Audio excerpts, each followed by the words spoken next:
సినీ నటుడు వైసీపీ నేత పోసాని కృష్ణమురళి సంచలన నిర్ణయం తీసుకున్నారు. ఇక నుంచి తనకు ఏ రాజకీయ పార్టీతో సంబంధం లేదని ప్రకటించారు. ఇకపై తాను రాజకీయాల గురించి మాట్లాడనన్న ఆయన తన జీవితాంతం రాజకీయాల జోలికి వెళ్లనని తెలిపారు. అలాగే తాను చనిపోయే వరకు తన కుటుంబం కోసమే మాట్లాడతానని పోసాని స్పష్టం చేశారు.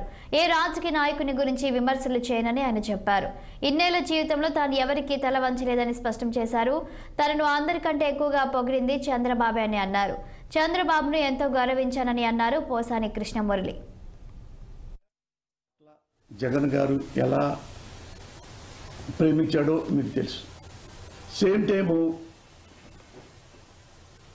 నారా చంద్రబాబు నాయుడు గారి గురించి కూడా ఆయన నన్ను విమర్శించినప్పుడు కూడా నన్ను ఏమైనా చేయొచ్చు, చేయలే. గుర్తుందా, ఒకసారి చెప్పా, మొన్న ఈ మధ్య ట్యాక్స్ చెప్పా నారాలో. ఎందుకంటే ఎవరు అన్యాయంగా లోకేష్ బాబుని ఇంకో దాన్ని విమర్శించారని చెప్పేసి ఎవరినో వాళ్ళని చంపాలని నువ్వు అంటే అది తెలిసి చంద్రబాబు నాయుడు తప్ప, వద్దు అట్లాంటి పిచ్చి పనులు చేయకండి అన్నాడు. అది కూడా చెప్పాను నేను లైవ్లో. చెప్పి చంద్రబాబు నాయుడు గారు చాలా థ్యాంక్స్ అండి, మీ రాజకీయ పరిణితికి హ్యాట్స్ ఆఫ్ అని కూడా చెప్పా.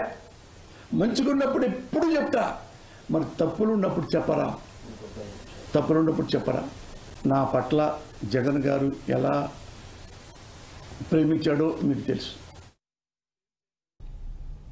తిరుమల క్షేత్రాన్ని ప్రణాళిక పరంగా అభివృద్ధి చేయనున్న